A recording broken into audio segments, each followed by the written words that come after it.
Yo, what's up? It's Rojo Cova here, back again with another interview, another Convos with Cova, episode 3. Today we have a really awesome cartoonist. I've really been enjoying his work since I discovered him. So today we have Kirt Burdick. What's up, man? Hey, what's up? Everything. So before we started, you were telling me you were in Baltimore. So how was the convention?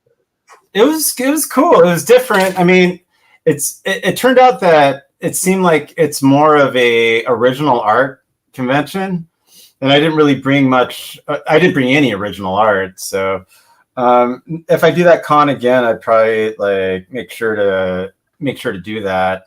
But everyone was really chill. This is my first time in Baltimore and Washington D.C. area, and I really liked it. I thought it was really cool. Like, people were real friendly, and I got a lot of support from the other cartoonists there. I was just looking at some posts of other people that went, and there's like Eddie Campbell was there, and I forgot that he was there, but I was at my table most of the weekend, so I would have really liked to have seen him, but check out some of his pages. What was really cool about that con was there is a lot of original art. There's vendors of original art, and I could, they were friendly enough to, like, even though I wasn't gonna be able to buy any, like, look up close at it and like hold the pages. So that was like really cool. Like, there was some Asad Rabik, I think that's how you pronounce his name, the Croatian painter. He did like the Thor comics. Yeah, he's fucking brilliant. I thought those were digital, but it turns out those were all watercolor gouache, or mainly gouache. So that was eye opening to me. Yeah. I was really kind of, I don't know why I thought it was digital. I don't know, but yeah, it's all traditional stuff. And then there's some Alex Ross pages I was able to look at, I think from I forgot what they're called, but when he did those storybooks of like Superman, Batman, and Wonder Woman. Yeah. So there's a page of that I was able to like look up close at. Just a lot of really cool stuff. A lot of really cool art. I'm a fan of Alfredo Akela, and they had some of his pages like from Conan that I was like looking out. So yeah, it was cool. Like, and I talked to Don Simpson there, and he was cool to talk to. I was a big Megaton fan when I was a kid, and talked to Howard Shakin a little bit, and he was cool, and he was Howard Shakin. But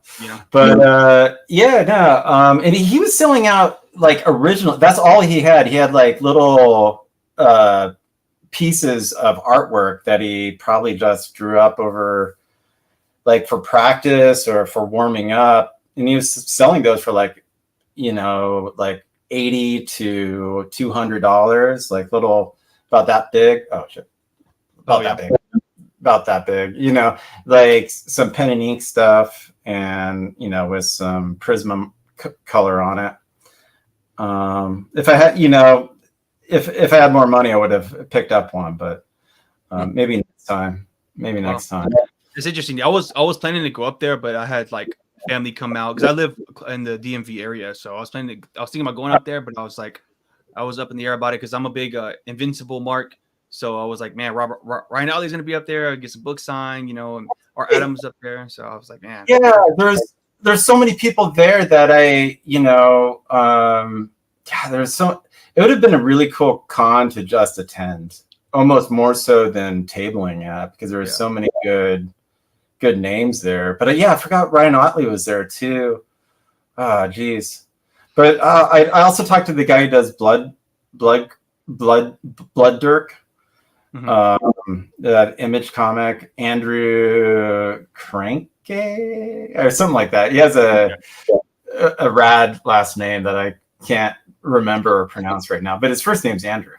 How did the books sell? Did you get a lot of good sales, or like I was in kind of like the back end. So I was at the very end.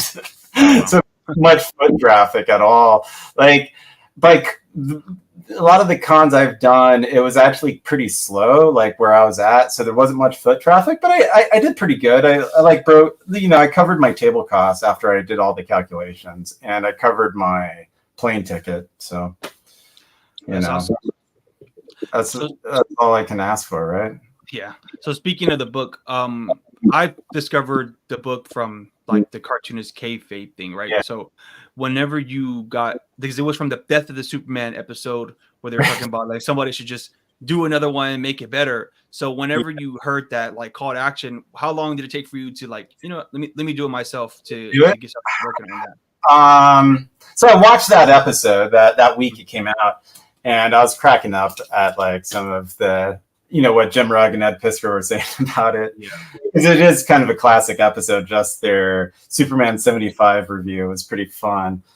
And they made this shout out, and I just recently did a like short 10-page comic for another contest that ended up being defunct. But so I was already in that kind of mode of like just doing whatever, and it was still during COVID. It's like tail end of the lockdown, and I was still unemployed. I was still on furlough for my job. So I just said, fuck it, I'm going to do it. And then I was like, should I do it? And I did a little thumbnail of it when I did. I mean, I had some rough ideas, so I wrote those out. And I usually work from an outline, so I wrote out the rough outline. And then I did this con, the Fan Expo, the first Fan Expo in San Francisco. I guess Fan Expo is a chain of superhero or pop culture conventions. And there was actually a lot of cool people at that con too, but I was really stuck. I was there by myself, so it's kind of stuck at my table. But yeah, Simon Bisley was there. That would have been cool to talk to him. But anyways, it was also like a really, really slow con. So at that con, I thumbnailed everything out, like worked out like the pacing and everything. And I was debating, should I do this? Should I not? Just, fuck it. And then, a couple of friends of mine said I should just do it. So I went ahead and, got it done relatively fast, like within a month. Like I got it pretty much done, maybe a month and a half. And I was like really happy with it. I thought like it came out good. And for me, like a month and a half was like super fast. So, and I kind of designed the style of it so it could be like minimalist. So that helped me be able to get it done fast, because before that I was doing a monster comic called Galacto Pit Fighter. That was more like fully rendered, full color. Yeah. And that took a hell of a long time to complete. And so I wanted to create something that was a little bit more efficient, I guess. But also, I was thinking a lot about manga. And it's not necessarily a manga book, but I was thinking about how manga uses gray tones and screen tones, and how they block up shapes and use the white of the page. And I was thinking of how I could do that same treatment with color, kind of. Yeah.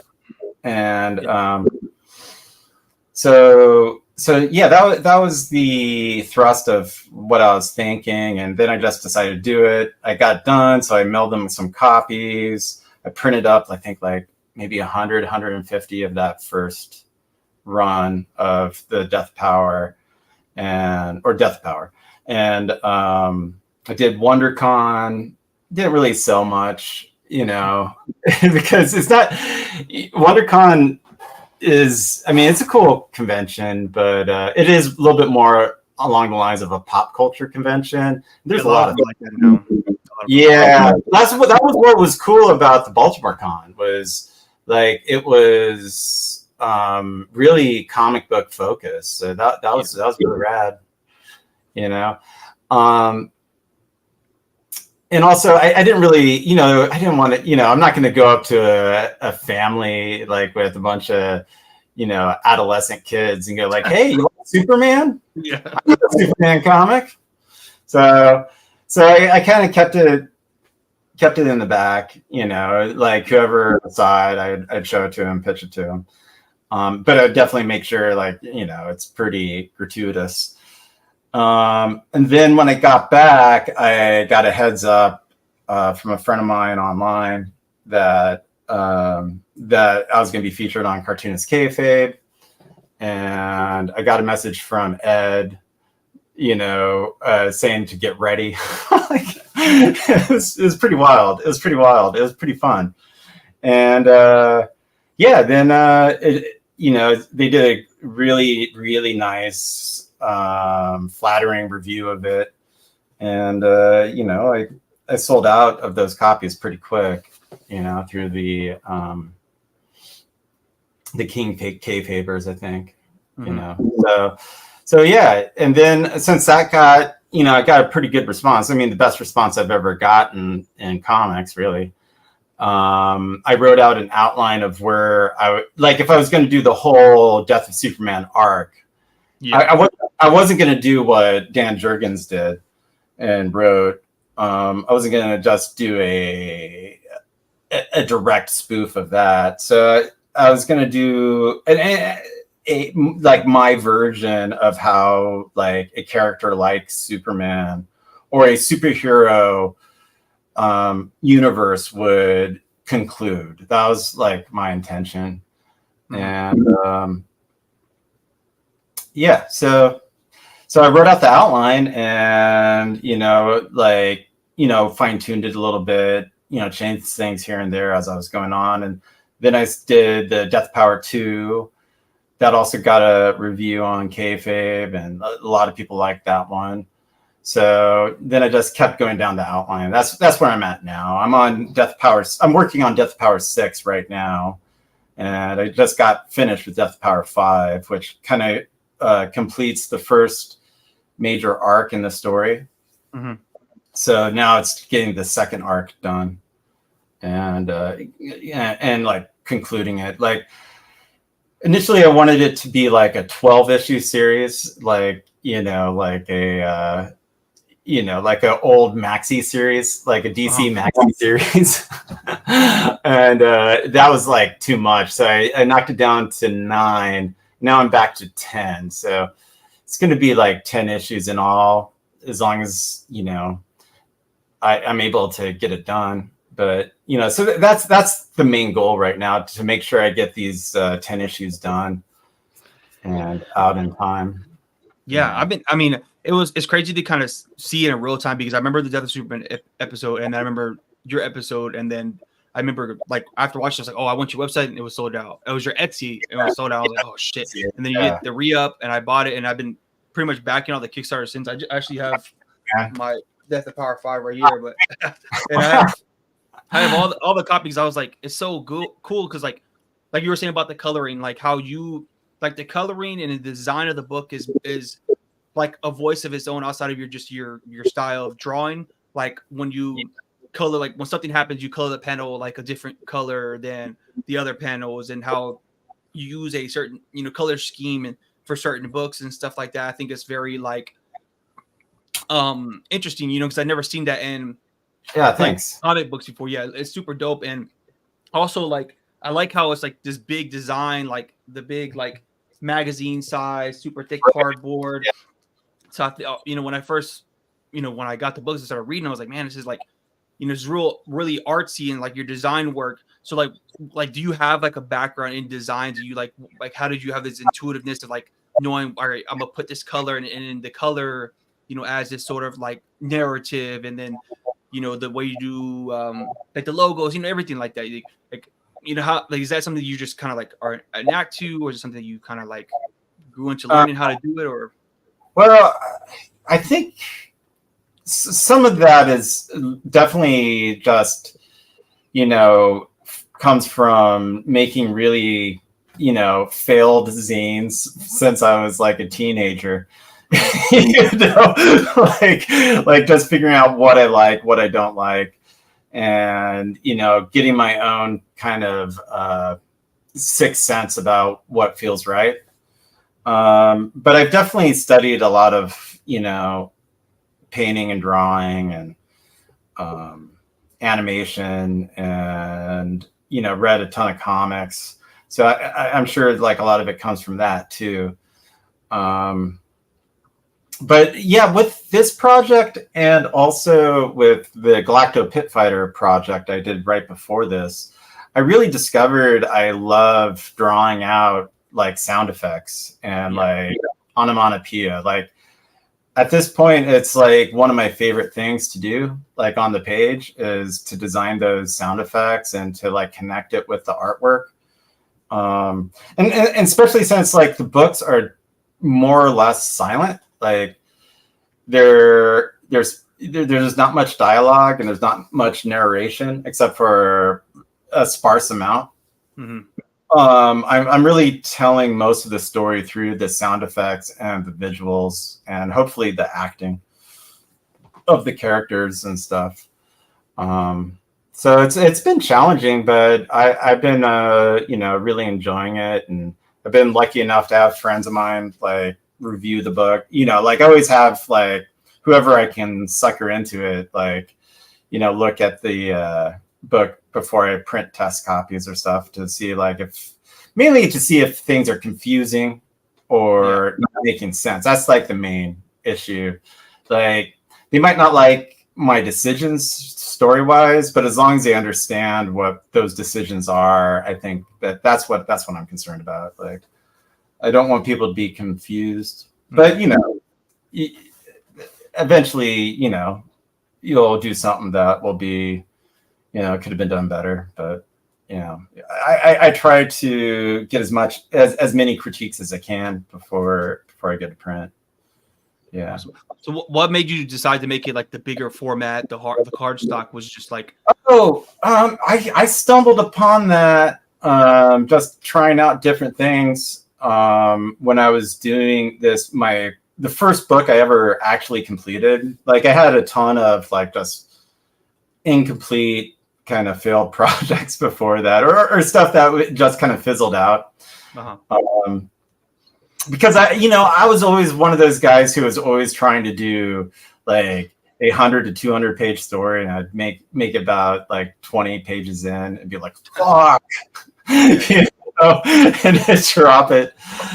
And but I finally finished one, and that was Fey Archaic. And when I was doing Fey Archaic, I got into this mode of like getting 8 pages done and then like printing them up and stapling them that way as Death Power. So that was when I just found the company that would print on cardstock and would print up these like kind of like portfolio style comics. And a lot of that was because, like, when I was doing Fey Archaic, some of those pages were taking me like 1 month to complete because I was trying to do this Hal Foster type illustration, and it was just like a real, it was a real hard project, and but it was a really great learning experience, and I don't know. So that's where I got it, and and then I expanded it to 10 pages for this serial killer comic about an event, a true crime comic that happened in Santa Cruz back in the 70s, and that was called Herbies Song.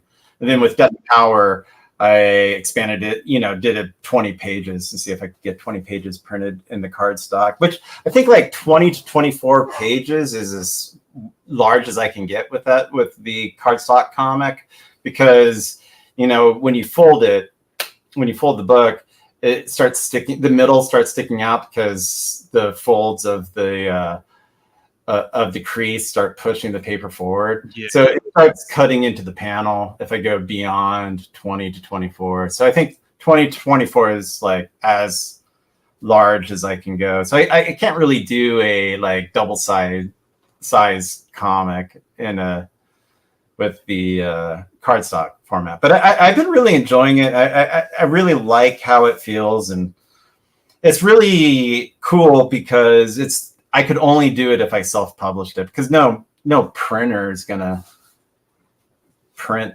No comic book publisher is gonna print it like this. It'd just be too expensive, because like I get a relatively good price point on it from where I print, but I was checking it, and it really doesn't go down if I print up like 1,000 copies. I was checking it on their website. If I print up 1,000 or 5,000, it'd still be relatively the same price point. So it's not really feasible for at least not printing it in the United States for for like mass distribution.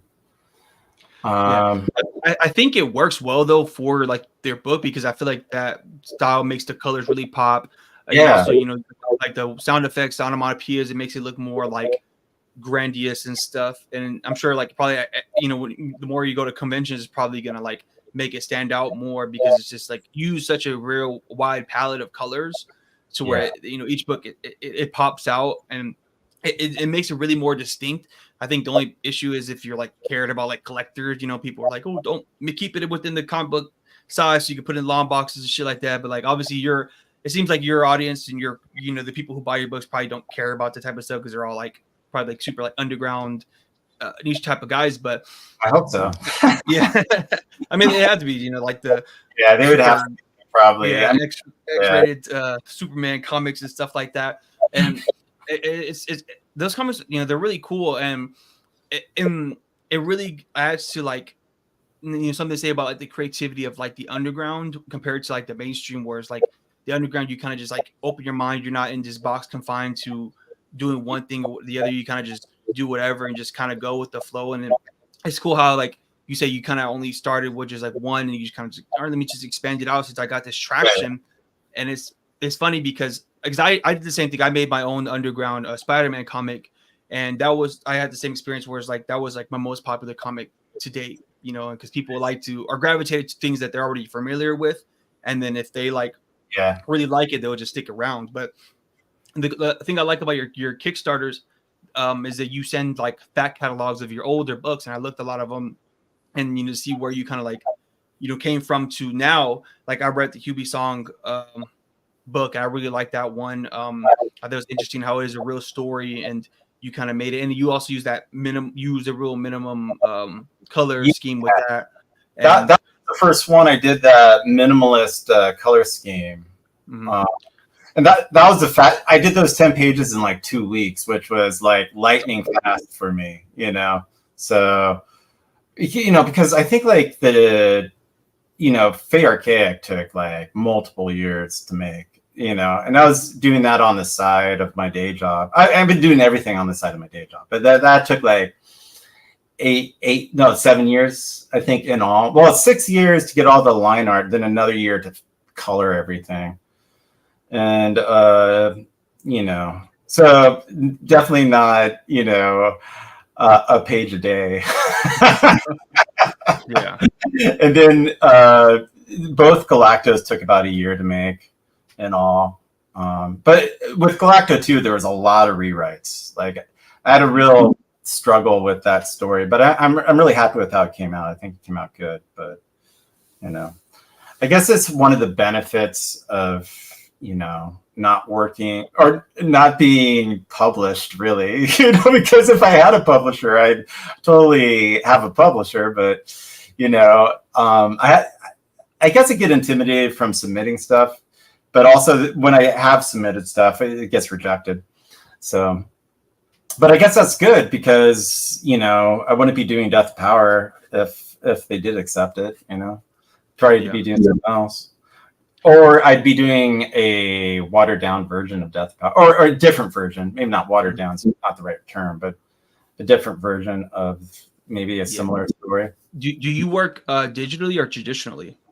It's like a combo. It's a combo. Like all the line art now I'm doing as pencil cleanups. Like I do like, and I came around to that because I like in the late 90s, early 2000s, I briefly worked as a 2D animator. And at that time, we did a bunch of pencil cleanups for like keyframes. At that time, you did keyframes with pencil cleanups, and then you sent them overseas for the in-betweens to be done. And now everything's digital with 2D animation. It's all done on different animation software and on Cintiqs primarily. But at that time, it was pencil cleanup. And I really liked the fact that I could go from a really sharp line with when I'm doing a graphite pencil cleanup and like spread that line out to where it's doing like blocks of shading of the character. So I can go from a kind of form analysis of a character into a sharp, like kind of cartoon style line. I thought that was like really cool. And I just like how dirty it looks. Like when I still scan that. I'll scan my pencil cleanup and then, level it out in Photoshop. And right now, the majority, I'd say like 99% of the coloring is digital. But I do sometimes I'll do like watercolor swatches and stuff for certain effects.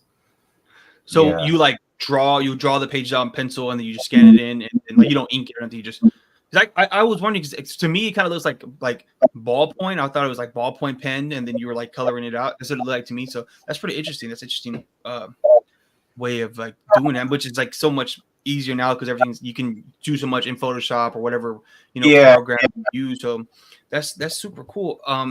Thanks. I recollect to pick Pit also. So like, have you like always really liked the like sci-fi type genre type stuff? And then the book you said 6-7 years, is that the one with the goblins and the frogs and stuff like that? Okay, yeah. So I looked through all that stuff. Yeah. That one. Is that like something you really are like into, like that type of like that genre more than like superhero stuff, or like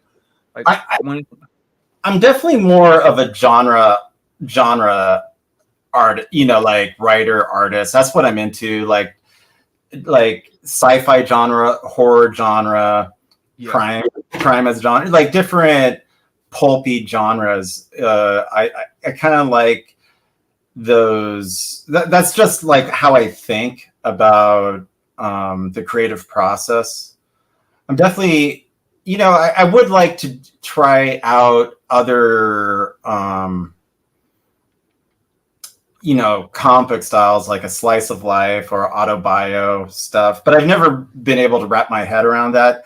It's easier for me to translate whatever dark, demented feelings I have through the lens of genre, whether that be sci-fi, fantasy, or horror. But yeah, so it's like really, I like crime comics, sci-fi, horror comics, and fantasy comics. So it's kind of like that EC Warren milieu of work that like I get excited about. So I'm definitely much more of a Richard Corbin type dude than a Robert Crumb type guy. But I still love Robert Crumb. It's just or Simon Hanselmen, that style of comic. It's just I've never really figured out a way to do something like a autobio book. And granted, like Robert Crumb and Simon Hanselmen aren't like 100% like autobio. That's what is really exciting about their work. They ebb and flow outside, into fantasy and reality, especially with Simon Hanselmen stuff. Like some of it is like it gets like so off kilter and surreal, but then it diverts back into real emotions, and that's just really, it's really masterful. It's funny. Simon Hanselmen, I accredit him to me getting back into drawing and making comics, because during COVID, when he was doing the daily strip stuff, during that time, it's crazy story. So during that time, because I go and work out, whatever, and then during COVID, everything was shut down. And I was living in California at the time. I was living in San Diego, so I didn't couldn't do nothing. I had nothing going on. I think somebody in my personal account reposted one of his stories on their one of his comic strips on his story, and I checked it out and I was like, oh man, maybe I should start getting back into drawing. I used to draw a lot in middle school, and then in high school I kind of stopped, started playing sports and just doing the regular teenager stuff, and then like I said, COVID, all that stuff, and I saw somebody posted, and I was like, oh wow, you can make your own comics on Instagram and post it and and I saw him doing this, so I started following him, and then I was like, let me get into doing this, and then I found out about Procreate and and then I made the Instagram that I have now. Nice. And I've been doing the last 3-4 years drawing and stuff like that. So I like Simon Hanselmen. He's always gonna be part of my origin story of getting back into drawing comics, and his comics are super cool. So I really like his comics. I was lucky enough to see he had a show up in Seattle a couple years ago at one of the contemporary art museums out there. I forgot the name of the museum. And it was a cool show. It was really, really cool. His pages are pretty immaculate. They're really nicely done. And it wasn't, as far as book, I think Bad Getaway was the one that he was showing. I think it was that one. But he had gold leaf. He was putting gold leaf on the pages. And I was like, oh shit. That's fancy. That's classy, man. You're putting fucking gold leaf on your comic book pages. It's wild. And he had these rooms that had these life-size dioramas of Werewolf Jones and Meg Mog and Al. So it's cool. Yeah, he's really built his world up, all the characters up really well, and knows how to play with them and stuff like that. So I think it's actually really cool how he's gotten all that down. It's always, I kind of see his work as a really good version of the Sunday comic strip, because it something dumb like Garfield, he has these quintessential characters that are always, going through these, stories and life stories, but they're characters that he constantly goes back to, in a comic strip, fucking Doonesbury or something, but it's all fucked up. So it's really, really cool. And sometimes I think that's not necessarily where my mind works. I couldn't imagine just sticking with one character forever like that. Yeah. That'd be really, but that's not where I just don't think of stuff like that. I guess I think of things more as Twilight Zone episodes. Okay. Where it's just one story, then it's another story with different characters and stuff. I'm sure. Yeah, I don't know. Yeah, I'm in between both, whereas I'll have random thoughts. I'm oh, that would be a good story, and I'll write it down, and I'll get back to that later, in a couple months later, whatever. And then I'm also kind of in the mindset of I want to make that one staple character where I can use them in any type of format, any type of story, and it just Hellboy or Batman. Batman. These characters where it's you could just drop them off in any world and then have them work. And what I'm saying, and even if I'm not writing him or drawing him, he has this overarching understanding of who he is, the people who read him or who are the audience of him, So that's something in the future that I want to have in tandem with me, sparsing off and doing a random story about basketball or a random story about this horror genre and stuff like that. And I go between both. I think it's a good idea to just. There is a lot of strength in having that one brand of one character that has that flexibility to do a variety of stories in, a Hellboy, or with what Simon Hanselmen does. I finally read Jason, that cartoonist Jason's, some of his stuff. And he does like standalone stories too, but he has very similar like characters he draws that are in each story. So it's almost like his character. I don't know if this is just the way I was seeing it or if other people see it this way too, but it almost felt like he designed an actor, which is his cartoon that he draws of, his cat dude, and he just puts that character as an actor in different roles.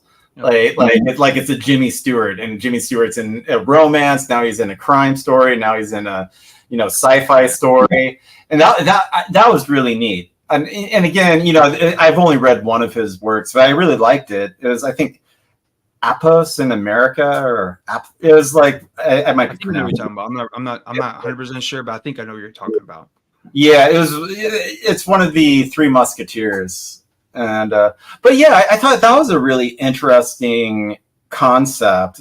And again, I don't know if that was his intention or if that's just how he draws, but I like that idea of like designing a character and then just drawing that character in different stories as if that character is an actor playing different roles. I thought that was really cool. That was a cool idea. I don't know.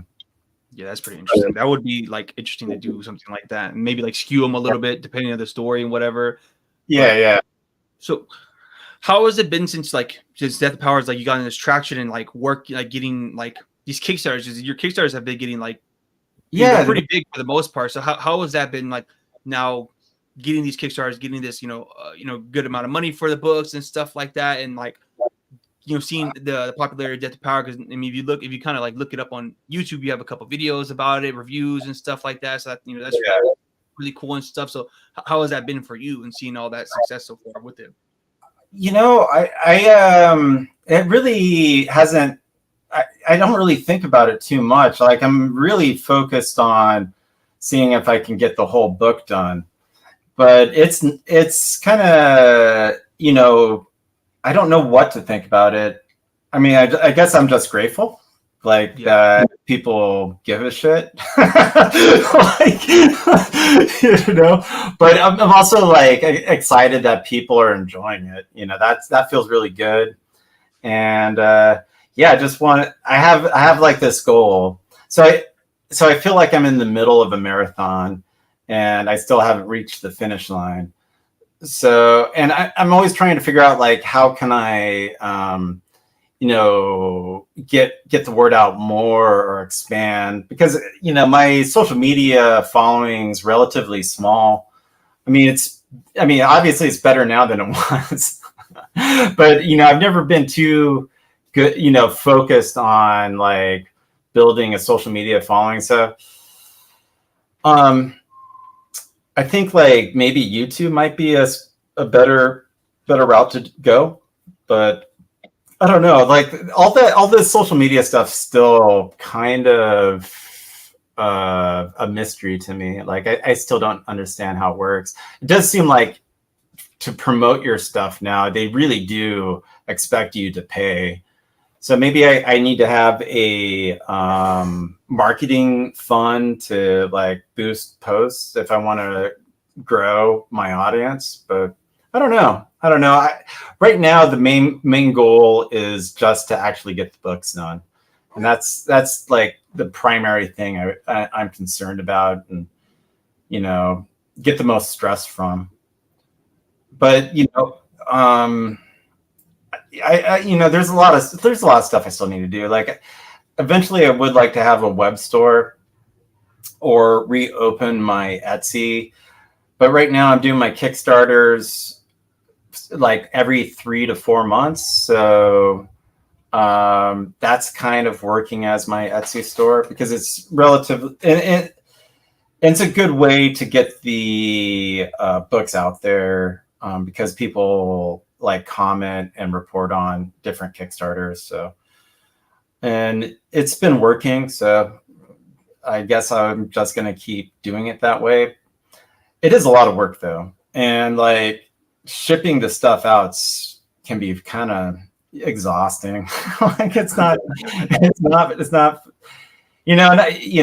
like that was one thing, like watching those old kayfabe videos, like hearing like Ed Piskor talk about when he was milling out WYSIWYG, and I think he was switched to when he was self-publishing WYSIWYG. He was saying like he was getting like thousands of orders, and like that must have just been. It's just impressive that he was able to like get those books out all on his own, like, and print them and stuff. Like, I don't know, because like I have a like maybe 1/3 to 1/4.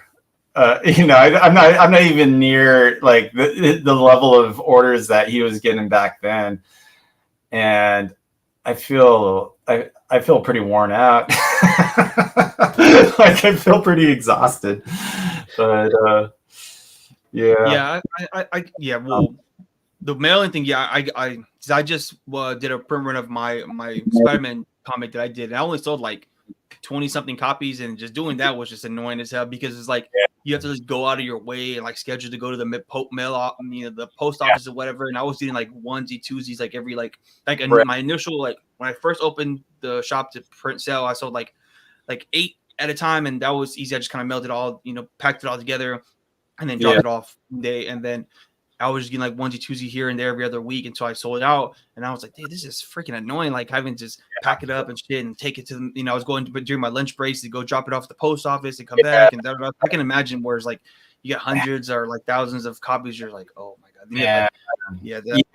And there's some, I got into like just putting them in my like a messenger bag, putting on my back, and like just killing my back, like like giving myself scoliosis with this, like going to the mail office and like dropping that stuff off. But I don't know, it's working. So another person is like Michelle Fife. Like this is what this guy does, and it's just impressive. It's impressive what he's been able to do, like with Capra and like all the work, and his work just constantly looks better and better each fucking year.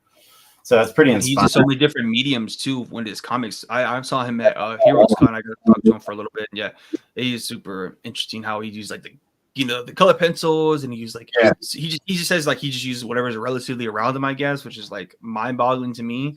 Wow, that's awesome. Pretty awesome. Yeah, that's pretty cool. But back to the social media thing, that is an interesting aspect now, where that's like more a growing like thing where you have to kind of like figure out how to get your stuff out there, because now there's so many things drawing people's attention away. That's why I started this channel. I started doing the channel to like the same thing, like kind of what the kayfabe guys were doing, and all these other kind of like creators who make their own channels, and just trying to like cultivate some sort of like audience. And I mean, it's been working for the most part. I mean, I have a couple videos that have a good amount of views and stuff like that. And just the energy and putting out content is just like annoying at times, because I'm like, I don't want to like spend the weekend editing videos or doing stuff on the channel all the time, because I'd rather just be drawing. But I can I see like what it can become. You know what I'm saying? It's like I wonder, what like Ed's and Jim's sales were looking like prior to the channel, to now, or when it was at its peak and stuff like that. And so I can see where it's going. It's just like that extra little like amount of energy you have to put into, because like you said, like Instagram and Facebook, there's no like the organic growth is not really there no more. You have to like pay to play at this point with the meta, all the meta shit. So that is hella annoying. I mean, I guess you can still message people. So until they like get rid of that, I mean, it's still useful. Yeah, but even with that, it kind of like they kind of ruined it, because if you're not like mutually like following each other, it just goes straight to the request. So it's like heads or tails whether or not somebody like will see your message. You know what I'm saying? So like response to you. Oh, okay. Yeah. Like I was worried you saw my message, but I guess you just I don't know how many messages you get a day, but not many. I mean, lately, like whenever I do a Kickstarter, I start getting a bunch of messages. Because I do relatively quick Kickstarters, so this last Kickstarter was too short. Like I did it it was a 1 week, and that was like maybe, or it was 8 days, 9 days, and that was too short. That was too short. So I think like 2 weeks is a good, you know. Why do you do a short? Why don't you like stretch it out for like the month to get like maximize profits? Or you just don't? Because I want to get the books out, and it's like a stressful process. Yeah. So just for my own sanity, I decided to shorten it to, you know. And I found that when I did the month-long Kickstarter, like I just have like this really stressful week in the middle where like everything goes down, like no one's seeing the Kickstarter. And so I just decided to play around with like shortening it, to see if that affects the algorithm or not. And more or less did, you know. I mean, I found that working from a mailing list or your contact list is the best way of, you know, informing people that the Kickstarter is going. So like this last Kickstarter was successful primarily because of people who backed previous Kickstarters. So that's like really cool. I do want to, you know, get new eyes on it though, to get more people into it. But you know, then again, you know, it's not everyone's cup of tea. So yeah, that's interesting. I never heard nobody like, I'm just gonna do the short amount, because I guess you kind of figure like the bulk of your like consumers come in at the first wave, you know. Yeah, just dragging it on, just kind of like it's redundant. You're just wasting your time if you already know what you're. My experience has been that most of the backers are in the beginning and then or at the end. Mm-hmm. Like so that's what I've experienced. Like when I did the Kickstarter for Fate Archaic, that was probably the most stressful one, because that I probably asked for a little bit too much money. I wasn't even asked for that much money, but you know, it wasn't a project that had an easy tie-in. Like I was trying to do a Hal Foster Prince Valiant comic, and a lot of people don't even know what that is. Mm-hmm. And then it's not necessarily Prince Valiant comic. It's like this weird lizard fairy writing frogs, and one of the frogs is possessed comic. So it was a hard one to like, I guess, promote or pitch. It's not like an easy sell, I guess. Whereas that's the one good thing with Death of Power is it's like a doujinshi Superman comic. Like, yeah. And like with the book, like I am, you know, thinking of it as a bootleg outlaw comic. Like I want it, for this series, like each issue needs to be like self-published to like kind of be in that spirit of like those Japanese manga, like the doujinshi manga that are like you know, trademark characters in porno type comic.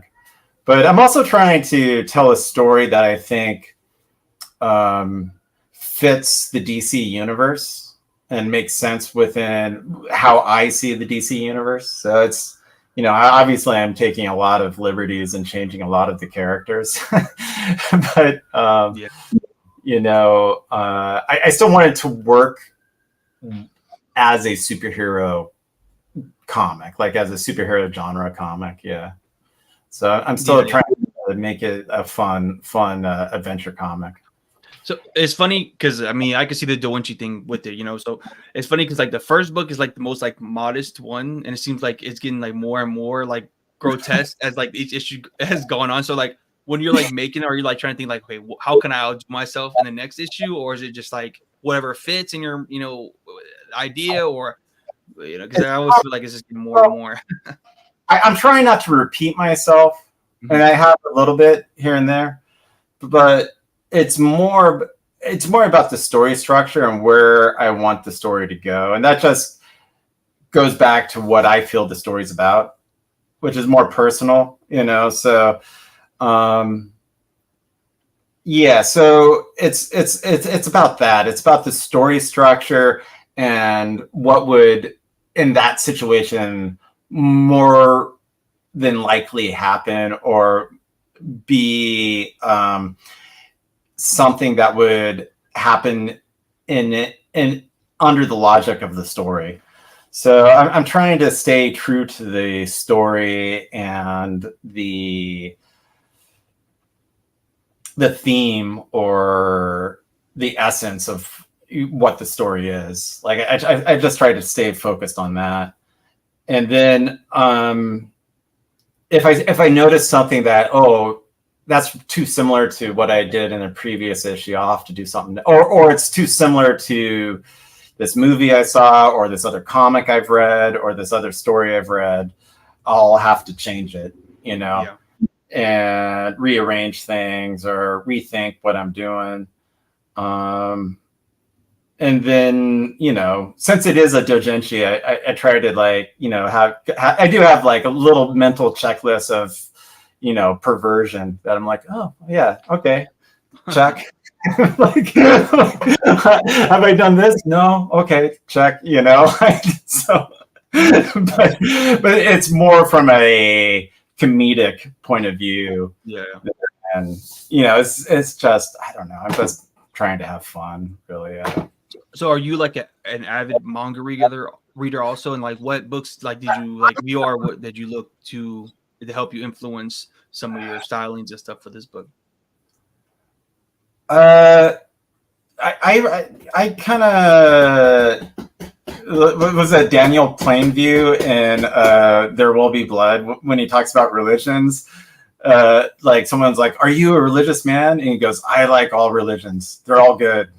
And I kind of feel that way about comics. Like I just like, you know. So I love manga, and I kind of love all types of comics, like all forms. I think is always really exciting. I think I have been looking at a lot of how manga does their action scenes. Yeah. Not from any, you know, unique book or anything. Mainly, you know, like just things that everyone's read, like Ghost in the Shell and Akira. A lot of the what's it called? Seraphim or Opus by Satoshi Kon. Okay. Like Satoshi Kon has some great action scenes in some of his books. But just that kind of, you know, cinematic flow and energetic flow of the action is, you know, something that, because they have like, you know, 20 pages come out every week, and they can have those big long fight scenes and stuff. And then, you know, Akira Toriyama, like stuff like that. So nothing too crazy, but it's definitely been an influence of like trying to figure out, you know, kind of staging an energetic fight scene that has impact.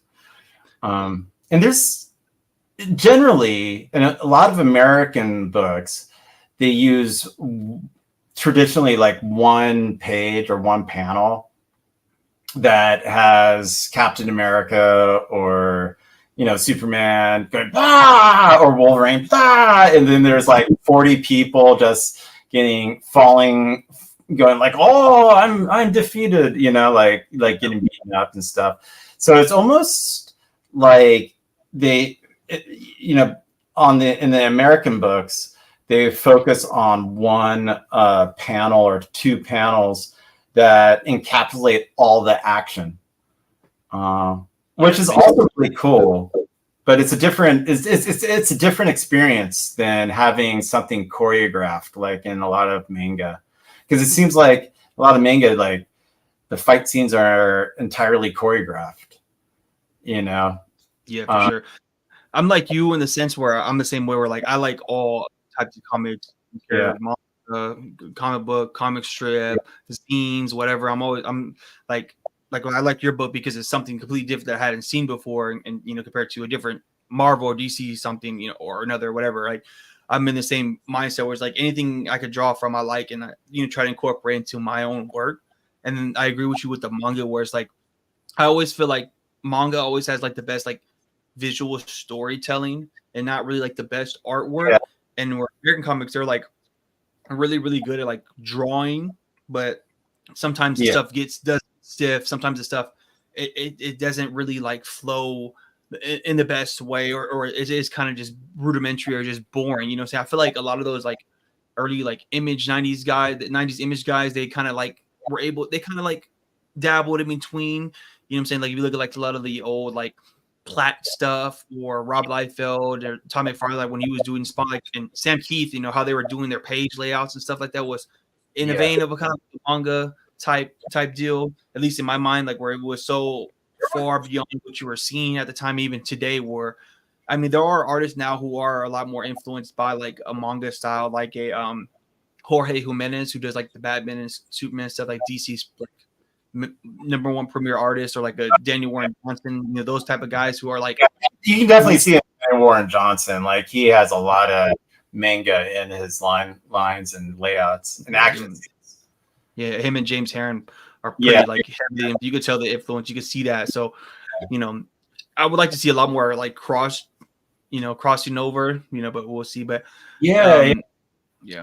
I just wonder if like you would, you know, if you would just need more pages though to get some of those that action. You know, because it is crazy that in manga, like it's typical to have a fight scene for 100 pages, whereas most American miniseries or graphic novels or trades are 100 pages. You know? So I don't know. Yeah, so I would like to see the mainstream kind of break out of that 24-page box and just kind of let the guys just go crazy. You know what I'm saying? Like cool. James Herron, he's doing, I don't know if you read Ultra Mega. Yeah, I love like super freaking influence, and like his books are like 80 pages long. Like he's not doing 24 pages, so he's like, they're pretty much like the, what do they call them? Like the the prestige format. Prestige format. Yeah. I don't know if they call it that still, but it's basically that.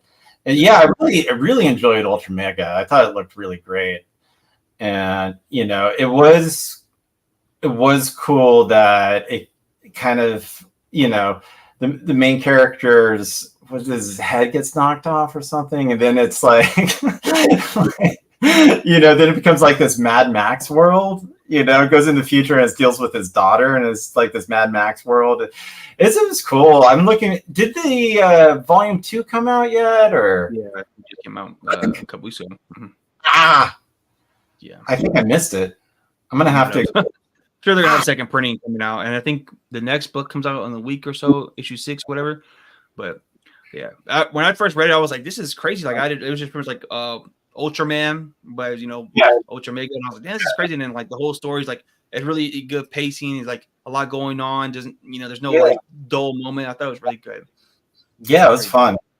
It was fun, and didn't they have like a battle scene where a guy dresses up as Ultra Mega, you know, but it's on a fake like town or scene, yeah.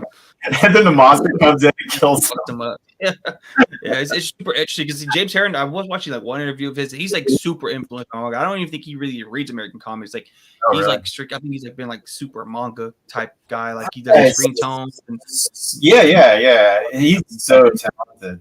You know, I just read Joe Sacco's work recently, Safe Area Grazdia.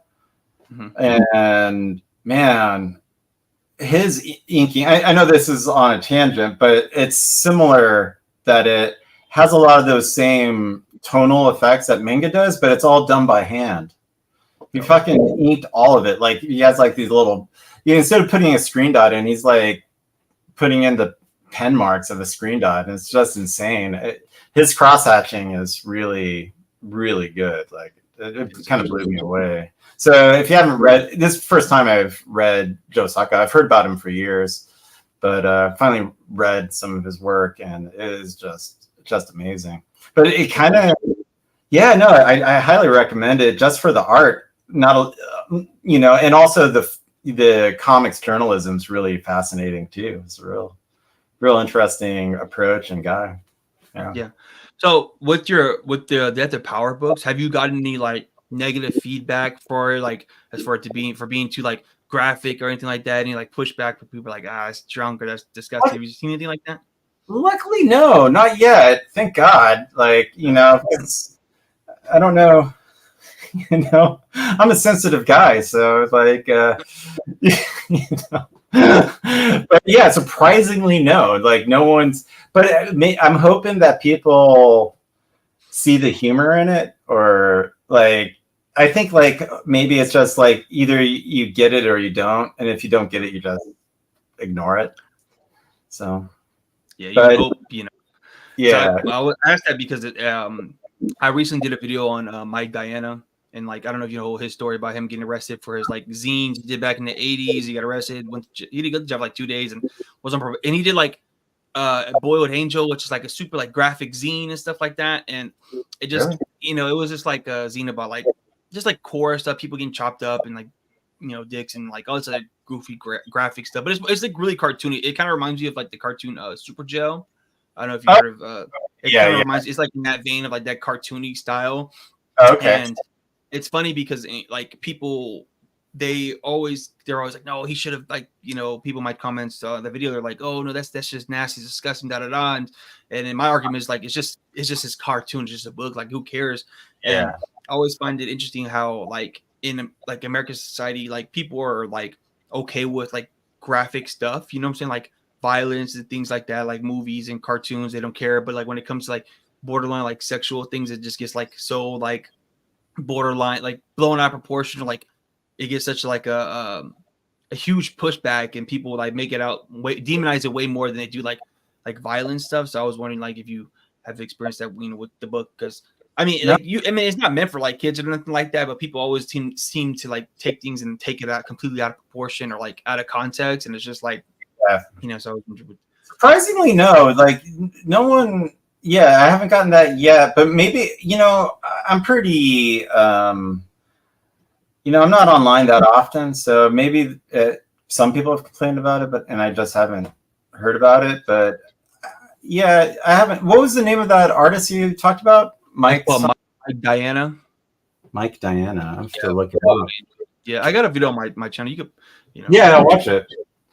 But it was just like an interesting like story from like a long time ago, like the '80s. He went to jail. He was on probation for like 26 years because it was in Florida, of all places. So yeah, so he like mailed his book. He was like doing like the mailing his zines out, and then like one of them ended up in the hands of one like a police officer, and he sent it out, and like they thought he was like a serial killer at one point. Like he was like I forgot which series. It's in the video, but like there was a serial killer on the loose at the same time, and they like try to correlate his like zine to the killings and stuff like that. And it's just a whole like it's so stupid. It was so dumb, but like people like to justify things, and they're like, oh, that's it. What is nasty? It's disgusting. Da da da. It's like it's just a comic, like cartoon type deal, and then it's just funny because even like people like to talk about how everybody's so sensitive nowadays, but it's like it's been the same since the '80s. Like people are go high and right about everything they don't agree with, and it's just funny. But it's just yeah. It's just an American thing. I don't know, but I feel like it's a really big like American. Yeah, that's crazy. That's crazy. Just because we live this weird time where certain things are taboo, but if you present that taboo in an appropriate way, it's fine. Like no one cares. Yeah. But if you present it in a different way, I guess for whatever reasons that will offend a lot of people, depending on what their expectation is. I guess I don't know. Yeah. I don't really think too much about it because again I'm more just focused on the structure and story and trying to stay true to that. So yeah, I try not to think, and as long as I feel like the decisions I'm making narratively coincide with staying true to the story, I don't care about what people think about it as long as it's clear. Yeah, I mean, when you look at the book, your book is like the artwork is super high quality, high level, and like in my opinion, I feel like it's super good. So even with all that stuff, it just to me is just like a super like creative burst in there. Like I said, from everything from the design to the color schemes to like the character designs, even like the way you've changed like definitively changed all like these Justice League characters and made them to your own. Like I love the Batman design. I love how the Batman looks with the skull and the bat. I think that's super cool. Yeah, I had to work on that. That took a while. That was a hard one to like get a good design on. But speaking of the books, so what's the reason for the dates on each book? Like they're all like all over the place, and I was wondering like is there like a specific purpose for like one book to be 2012, one to be 2022, and like because they're not really unless you like bait them like that far behind, like or like what is the dates, like is there some sort of significance to it? Yeah, there is. I don't want to go too deep into it, but hopefully by the end it'll make sense. But yeah, I'm basically trying to go back to the date of Superman 75. So the last issue is going to be the date of Superman 75. So, and a lot of that, I think maybe some of that was from just an off comment of what Jim Rugg said when they were talking about bootlegs in general, of like confusing people more by putting the original dates of the comic. So like in 100 years, people will be confused about what is the actual legitimate comic. Not that anyone, unless there's a ton of lead in the water, they would think my comic was the actual, DC comic. I mean, that's not going to happen, but I like that kind of goofy idea. So so that's kind of where there's also a narrative reason too, but that might be clear or not clear. We'll find out when I get to it. Okay. I was wondering because somebody pointed it out. I was watching somebody talk about it. I forgot, and I was like, man, why are these dates are all over? I remember because one of them I got, I was like, well, I just got this book like 2 months ago. Why does it say 2 years ago? Like what the? So I was wondering what the because there's they did that in the what's that shit called? This is one of the Simpsons comics, the superhero whatever the Bart Simpson's favorite superhero comic. Radioactive Man. Radioactive Man issues, like the actual issues, like you could buy, like the dates are all different, and I guess the dates are significant to the time period of like superhero comics. Like one of them is like the 80s, so it's the interiors is all like Image Comics type style, and the other ones are all like whatever time frame. So I was wondering what the significance of that was. That's interesting. A buddy of mine gets all those Simpson comics. I'm gonna have to see if he has them. I think he has all the Radioactive Man, so maybe I can like borrow them and check them out. That sounds rad. Yeah, pretty fun. Yeah. So who is Doujinshi Matt, the guy that's on the back of all the books? He's like Matt, or like what are you doing? It's just a friend of mine. I just decided to put him on every cover to see if like anyone would notice. Yeah. So, like fuck you, or like shout out to you, or like or whatever. I was like, what the fuck? I was like, because at first I thought it might be like a friend that might have passed away or something like that. But then I saw one is like, fuck you, Mel. Like, whoa, okay, well, not. I'm just saying, I decided like I want to see if I could turn my friend Matt into the Alfred E. Newman of bootleg comics. That was the idea, but most people do it. A lot of people think it's me or something. Like, I've gotten that. Like, people thought that was actually me on the back. But yeah, it's just a friend of mine. And I probably should have gone over with him beforehand that it was okay for me to like try to turn him into a mascot for a genre of disgusting bootleg comics. But I think he's fine with it. Yeah. So yeah. So that's the idea behind that. Yeah. So yeah, it's just my buddy Matt. So that's funny. So what was the thought process in like making the first page, the cover page to be like the first page or first panel, and then like you end it the same way as like the last page is pretty much the last part of the back cover. So what was the thought in doing that? Just trying to keep things efficient, and also because since I'm doing these cardstock comics, like I can really only do 20 to 24 pages. Yeah. So I didn't want to waste any pages to to something that's going to affect, like cut into the panels when it gets folded. So so I decided to like design it that way. So the first the cover is not only the cover, but the first page and the first panel, and the back cover is the last panel, and also back cover. It's a little tricky because there is some gruesome back covers. So far, not too gruesome front covers. I keep the front covers pretty, tame. But there's been a couple times the back cover has been pretty gross. And that's why I designed those warning sheets that, when I go to cons, I put them in. So it covers the back cover. But sometimes I forget. Yeah, those are cool. That's good. I feel like you had kind of like all of it like curated and skewed to the way to your liking. I really like the design. Maybe for me now, it's like I'm gonna take into consideration like when I start working on more future projects. I'm currently working on a horror comic right now, and I'm trying to just think of more design orientated because mostly like I'll be just working on just like make sure my drawings look good and stuff like that. But also now I'm trying to think about like how am I going to structure the front cover, maybe the inside cover, the back cover, things like that, because that adds to the professionalism of the book, So your design was interesting.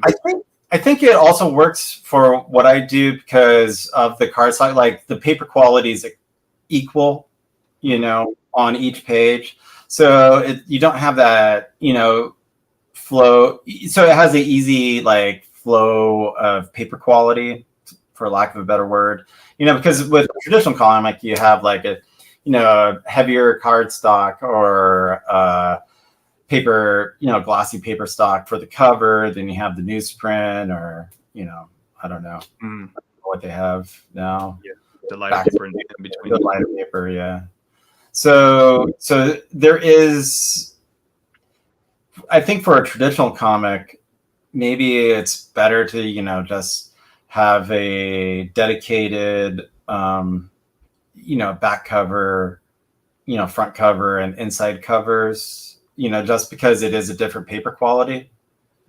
Or I don't know if it would work as well going from like a traditional paper stock to the interior paper stock. But maybe it would. I don't know. Probably would. I think I saw a comic recently do that. I can't remember one. Maybe it was like I can't remember, but I think I saw that. But that would be my only concern with like doing the front cover as the first panel.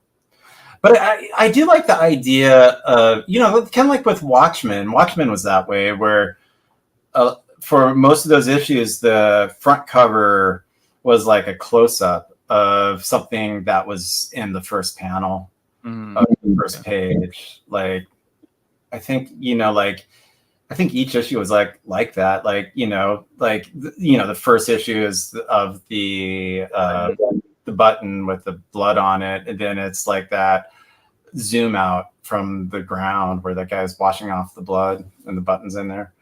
I think that was that's definitely an influence for sure. Yeah. But I mean, I've read the Watchmen. I haven't read it in a long time, so I'll probably have to go back and really look at it in a different light. But, I think each issue is like that too. And I've read that book so many times. I should probably. It is fun to reread, though. I mean, I really love Dave Gibbons' art in that work, and the older I get, the more I appreciate his draftsmanship. I don't know at the time that I responded to it as strongly as I should have. I mean, obviously I liked it, but I was definitely more of a Frank Miller, like Bill Sienkiewicz. I think those were my biggest influences at that time. I thought those, they were just the top. Yeah. They're the cream of the crop. I read the Watchmen. Like, I got the graphic novel, so I had it. I got it like in middle school, and even now I know that I didn't really comprehend the whole entire thing when I first read it. I think I got it. I first found out about it because of the movie. When it came out, because I was in like middle school when it came out. So I watched the movie and I was like, "Oh, I'm gonna read the comic," and I read it and I was like, "This is a fucking fat comic." Like, what the, Did you read? the whole thing. Did you read the? Oh, sorry.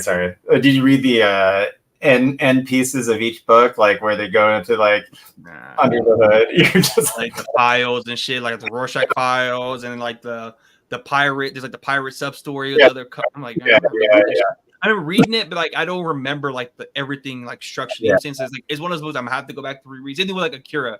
Like I remember watching the anime, and then I got like the first 3 volumes, and I was like, I'm gonna read them. I was like, these books are big as hell. Like I'm not. It's gonna take too long for me to read all of them. Like those are like the type of books you have to like. Or I'm just like not gonna read anything else. Yeah. Like my problem is with especially like these long format. I think like with manga, especially like because manga, so they're like really drawn out stories. So I was like, it takes me a while to like I'll get into them, and after like the first like 3 or 4 volumes, I'm just like, bro, I don't want to read this no more. Like unless I'm like really into it. Like there's only been a few manga that I've read or like series that I've read where I'm keeping up with it. Like even with American comics, like I think the only like comic that I've read that I've like read it all the way through was like Invincible. I remember reading that one out because they just kept me captivated the whole entire time, and that's like in my mind probably the best superhero comic like structurally of all time. But it's also in the same vein as like a manga because it's just the same team pretty much the whole way through. I think that's a big key. You know, that one actually had really, really good, well-paced action. You know, like I was seeing, you know, almost dissing American comics for like having stilted action, which I don't think it has stilted action, but it's, you know, it's different than manga action. That's what I meant. But Invincible is different. Like the action in Invincible was, I think Robert Kirkman is one of the best writers in comics. I've thought that for a long time. And like Invincible is like a good evidence of that, and so is Walking Dead. Like those 2 books are just excellent. You know, he writes in a way of like an artist. Like he knows because I think he said he wanted to be an artist. So I think he kind of like already knows how he wants it to kind of visually look, but he's not like confined to like keeping his artist that he picks in a box. He lets him like I feel like he knows what his artists are capable of. Like Ryan Otley is like all blood and guts, and like he's really proficient at doing that type of stuff. So like there will be full issues of Invincible where he's just going crazy and just it's all fight scene. You know, it's like go crazy. You know what I'm saying? And I feel like that's like what made it so successful. I mean, it wasn't even successful at like it was like relatively like above water pretty much until like the show came out. You know, like and that's why it's still like rare because there aren't like second, third printings of the books. There aren't reprints. I mean, there are reprints of the trades now, and like they're reprinting it all in different formats. But like I have a full run of the issues and stuff. You have all the issues? Oh man, except for issue 1 because that shit is like $1,300. I got a bunch of like reprints of the issue 1, like a bunch of like the ones that be special reprints with like different covers and stuff like that. But I don't have the original. That shit's like too expensive. But I have pretty much got the whole entire run, and it's just an interesting comic and you know things like that. And I think, like I said, with the having the same core like group of creators throughout the whole run, I think really added to that. And then Robert Kirkman is just like is a great writer. He's good at writing characters. He's good at writing like ideas and stuff like that. And then Invincible is funny because it's also like a like superhero deconstruction book where like they make fun of a lot of the superhero tropes as you go along in it. And it's just a great. I just love that. Yeah, and for me, like Invincible is the best version of Superman. For my or Superboy, if you want to call it that, that you know, for me that is like the best version of that type of character, and the way he rethought Krypton, his version of Krypton with the Volmarites or whatever they're called, Ultramites, it's like so well thought out and so cool, and it's just a really, really, really fun comic. And it also goes into that satire mode of like making fun of the ridiculousness of superhero comics.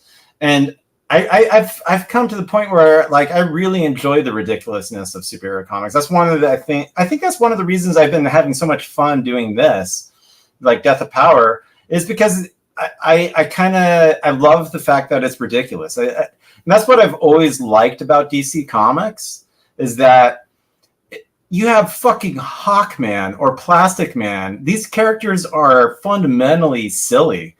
And then you have the dark age of comics where you take these silly characters and you make them grim and gritty, and they're like some of the most dark and depraved stories at that time ever done in superhero comics, and it's just beautiful.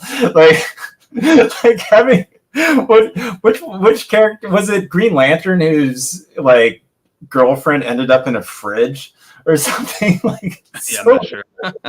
It's so ridiculous. It was either that or the Flash. I can't remember which, but you know, like, although I do like Mike Grell's Hawkworld is awesome. You know, it looks awesome, but like Hawkman's a silly fucking character. Aquaman's a silly fucking character, and the fact that they have to, you know, figure out some way, like especially in the 90s, of making these hip and cool and making them like turning Aquaman into a pirate with a hook. I mean, it's awesome. I just fucking love it. Yeah, that's funny. That's funny. So what? So I know like the main goal is to finish Death of Power, right? And yeah, you know, I don't know how you're tracking on that, like what your like end date goal is for that, but what after you are done with that, what do you see yourself doing in the future? What do you think you're going to be like trying to accomplish, or what stories you have in mind? I got the stories that I have planned out. Mm-hmm. I really want to return to that Herbies song. I've been doing some research on it a little bit, and I did write out an outline for the story. But I want to go back to that. So, like, once I'm done with Death of Power, I want to do a true crime comic. Okay. You know, and that's going to be kind of my focus, mainly because I'm like from that area. I'm from that Santa Cruz area. I never actually lived in Santa Cruz, but I lived around it. Are you going to keep it on Herbert? Was it Mullen or whatever? Or are you going to do? Yeah, it's going to be on Herbert Mullen and Ed Kemper. But they're, you know, but it's also, you know, they're almost, the way I'm thinking about it, they're almost going to be side characters potentially. But, you know, it's going to, I want to examine that time period almost more so than just the murders. Mm-hmm. So, yeah, so there's going to be, it's the first time I've ever done anything that is based on a true story. So I'm going to have to really do a lot more research than I'm used to. And, you know, try to make sure I get my facts right. So, or what facts are available, I get them right. But yeah, and also I want to make something that is like a true crime horror story. Like, I want to see if I can make something that's like fundamentally frightening, like something that is scary. So, so that's going to be what I'm going to try to do next when I'm done with Death Power, is do a true crime comic. And right now it's going to be, at least that's my focus, is probably the Herbert Mullen storyline. That's cool. Yeah, I never heard it. When I heard the Hubers thing, I never even heard of that guy. And he killed like 20 people or some shit like that. I was like, what the hell? Yeah, back in the 70s, 70, between like 71, 72, I think. 72. Yeah, so you got to finish that, and then you got to pitch it to Netflix because they're doing that monster series. I don't know if you've seen. I just finished the second season with the Jimenez brothers or the Menez brothers. Oh, is that like the second? Is that like what the Jeffrey Dahmer was the first season? Yeah, first season Jeffrey Dahmer, and then now it's the Menez brothers. I didn't know it was gonna be. I thought it was just like the standalone Jeffrey Dahmer thing, but I guess it's like a series sequential thing. Yeah, and they already got the next one wrong. So when? Oh, how is it? Is it good or? It is good as hell. Yeah, the first the Jeffrey Dahmer one I watched, and it was super duper good, and then that one was just as good. So yeah, no, they're on a roll. Yeah, I really enjoyed the Dahmer one. I mean, you know, it sounds a little weird to say you enjoyed it. I mean, maybe that's wrong, but it was well done. You know, I don't know much about the Jimenez brothers. I know they killed their parents, right? Yeah, you should watch it. You really enjoy it. I didn't know anything about it. I didn't know who those guys were because I mean that was way before I was even thought of. So, but yeah, they like killed their parents. But it goes really deep into like a lot of the like the intricacies of the trial and like what was like kind of going on, what you think was going on, and they play it up to where you kind of don't know what happened really. Like, you know, they kill their parents, but like the reasoning behind it and stuff like that, you don't really know, you know. Yeah. And then speaking of like true crime comics, like I don't know if you read like Derf, he did his book about Dahmer, and that's really My Friend Dahmer. Yeah, you should maybe look into that. I was going to mention that. That's a great comic. That's really, really good. And definitely more so than the miniseries or the show Monster. In a way, humanized or just showed how Jeffrey Dahmer was like an incredibly, incredibly damaged person. Like, you know, which doesn't excuse what he did, but. I did a video about that also, and that was like, it's like my most popular video right now, but about the Derf shit. Yeah. Yeah, that's a really, really good book. I think I read it in the library. It's a good book. Yeah, I read it back in like right after I graduated high school. I remember reading it because the movie was coming out, and I thought, like, this is the comics. I read it. It seemed like a day to read, and I was like, damn, this is crazy how you knew, you know, like, what are the odds of you like knowing somebody, coming across somebody like that? So it was interesting. I reread it I like Derf in general. I like all of his stuff. Derf is really good. I love Derf. Yeah. That's the only book I've read of his. What other books is he? I guess I'll look. Yeah, he doesn't have that many. So he has like, there's one called Trash. It's about, he was a trash man, and it talks. And it's a lot of his books are like, they're kind of like literary essays mixed with like, you know, literary, you know, with his own like storytelling. So like Trash is about his time being a trash man, but he also gives like a bunch of facts about like how much trash we make and what they actually do with the trash and stuff like that. And then he did this one recently that they just came out like a year or two ago called Kent State, which is about a shooting at a Ohio college where like these kids were protesting, and like the National Guard comes in and they shoot up a bunch of college kids, and like it's just like nobody knows about it because it was like in the 70s and it was in Ohio, and like, you know, so that one was like super thick with like information. Like it took me like a month to read that shit. It was like really just like 300 pages, but like he has like so many different facts and stuff like that, and it was kind of crazy. But yeah, I would love to see you do a book like that, because the Hubert book, song book, was really good. Like, like I really liked that. I didn't expect anything. Like, I didn't know anything about it, so I thought that was really good. Yeah, I found out about it actually listening to this podcast I'm a fan of called Last Podcast on the Left, and they did a story on Herbert Mullen, and then I found out about Ed Piskor. Ed Kemper, Ed fucking Kemper. Jesus Christ. And the fact that they were basically operating, they were killing people at the same time in Santa Cruz at a time when Santa Cruz really was a small town. It was like, you know, it was like fucking Mayberry. Well, it wasn't Mayberry, but, you know, it was a small town, you know, and there's so much chaos at that time. I don't know. In a way, it's reminiscent of now. You know, like there's a lot of chaos now. So I don't know. It's interesting to like look back at another time that was really chaotic.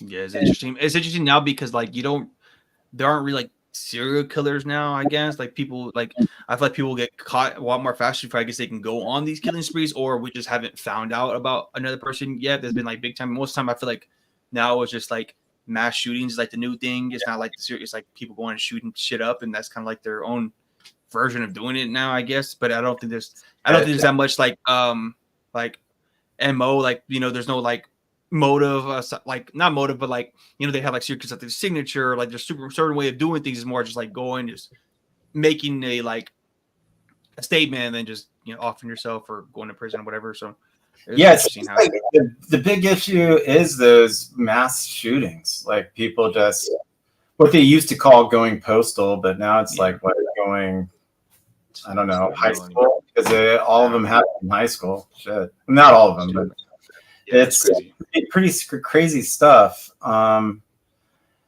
interesting thing, like when doing the research on it, at least with Ed Kemper, one of the things that provided him his victims was that hitchhiking was just incredibly popular, and that's what people did at the time. You know, hitching was part of the culture, and so he just had a pool of victims that were just there. So some of it was opportunism, you know, and it's similar with like the school shootings. Let's face it, I'm in California, so we have a little bit stricter gun laws, and we're a big state, so it's not like over on the East Coast, which I was just over at. Yeah, you know, Washington D.C. or New York can have like strong gun laws, but it's right next to Virginia, or you know, or some other state that has no gun laws, so it means nothing. So it's just easier to get these like really powerful weapons, and you know, there's a lot of angry people, unfortunately. Yeah, it's crazy, man. But I appreciate your time. I appreciate you stopping by, just talking to me and stuff like that. I love your comments. I love everything you're doing. Can't wait to see what you got coming on next. I like the cliffhanger at the end of the last book, so I'm like ready to see what the second phase is and stuff like that. So yeah, I really appreciate it, dude. Oh, thanks, man. It's great to hear. And thanks for backing the Kickstarters and stuff. I really appreciate it. Yeah, it's been a blast, and I hope I don't disappoint. You know, hope I deliver. Yeah, I almost missed that last one because I didn't even see you post. I was like, "Oh, is that what? Let me fucking back it for you miss?" And I'll be mad as hell. But all right, man. I'm gonna get off this, but I appreciate your time. We could just if whenever your next book comes out, maybe we can do like a promo thing, whatever, to help you out. Hell yeah, man. I appreciate it. Yeah. Awesome. Awesome. End the stream.